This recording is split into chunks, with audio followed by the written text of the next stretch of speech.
Okay, so what we're going to do next is we're going to make a new layer, and we're going to drag it underneath, and we're going to set the top one to multiply so we can see what's underneath.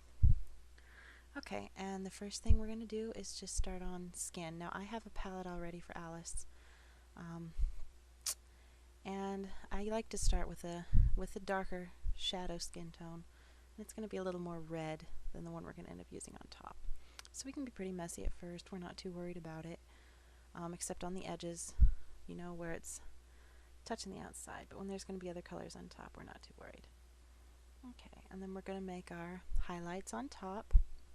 And I like to do everything on a separate layer because it just keeps you from making mistakes. Okay, so we're just going to start. Basically, I like to start on the places with the most highlights. So the high points of the face, so you've got your cheeks and your chin and your forehead. And actually, we're going to go back and in between these two layers, we're going to make a new layer, and we're going to put on a little bit of, just a little bit of a sort of pinky color, just a little more pink than our base skin tone was, just to make her look a little bit rosy. And good places for this are the cheeks, elbows, shoulders, chin, knees,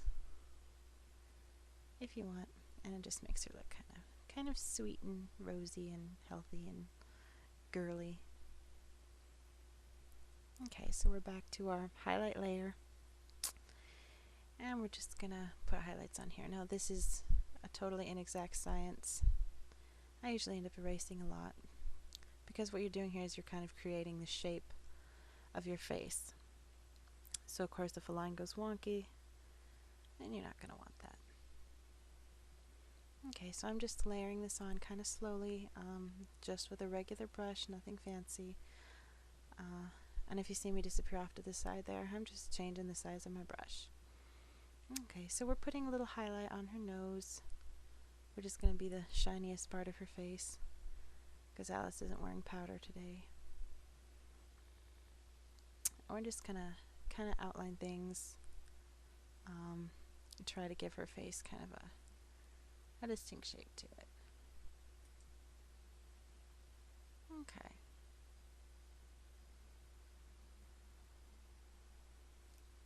Alright, so we're kind of outlining her nose here. Now under the eyebrows you're going to want to leave some shadow because that is kind of a deeper place in the face, so around the top of the eyes you want to leave a little bit of a shadow there because the eyes are sort of drop back in the face.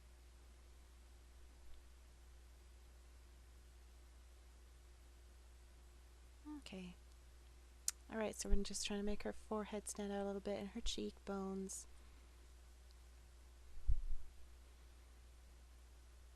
Okay. Alright, sort of looking like a person, we guess. Okay, now a little bit of highlight on her ear. And it's mostly dark because the ear isn't a very sunny place. And then we're going to touch a little bit on her shoulder. And we're going to make a kind of reflection spot, make her skin look a little bit shiny. And you can do this or not. I don't always do it.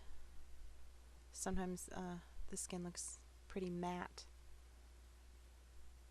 But it just depends on the mood you're in. Okay, and since we did that on the shoulder, I'm going to come up here and put a little spot on her cheek. Just make her look a little bit shiny. And you can see that rosiness we put on before. It's not, it isn't very loud. It's pretty subtle. But it can give it just a little bit of a nice touch. Okay, so when we're done with the basic colors for the skin, we're going to move on to a new layer, and we're going to start doing facial features. And you could do these on all separate layers if you wanted to be really picky about it, but I'm not. Okay, so we're going to start with the eyes, and this is going to be our shadow tone for the eyes. And you can see that it's not pure white. It's kind of a beigey color. And then I'm going to put on the highlights for the eyes. And the highlights aren't going to be pure white either.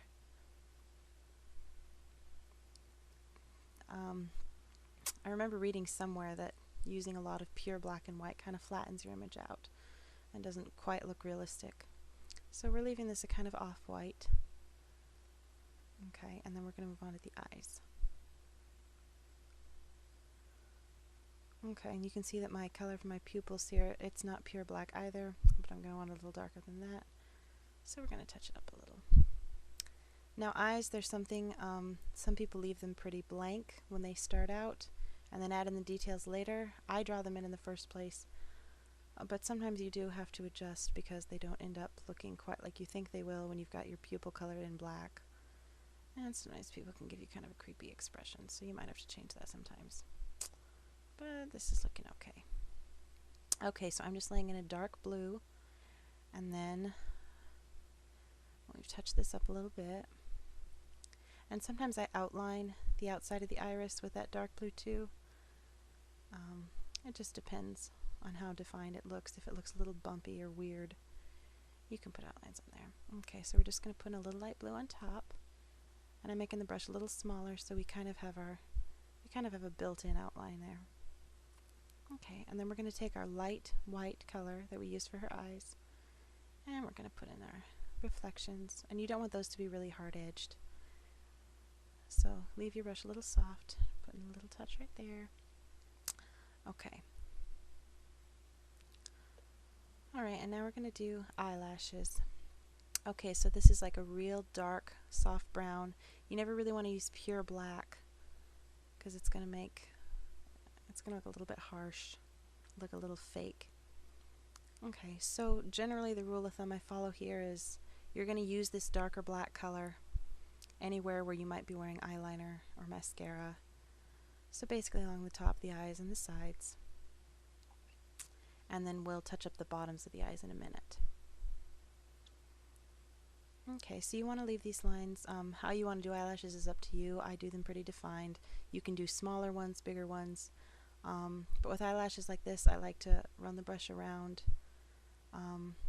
after I've made my first line, just kind of gently, and create kind of a softer look so it doesn't look so much like cartoony eyelashes, which is what they are, but nobody has to know that. So those aren't very dark. Okay. Alright, and now we're going to move on to lips. So the color I'm laying down here is pretty dark. You want to be careful that you don't get it too red for someone like Alice because she's not the type to be wearing a real red lipstick. So this is a pretty dark burgundy, but we're going to take care of that in a minute. So we're going to lay it down on the bottom lip, and then we're going to use a thin brush, and we're going to outline the top lip a little bit because you want that top lip to look nice and defined.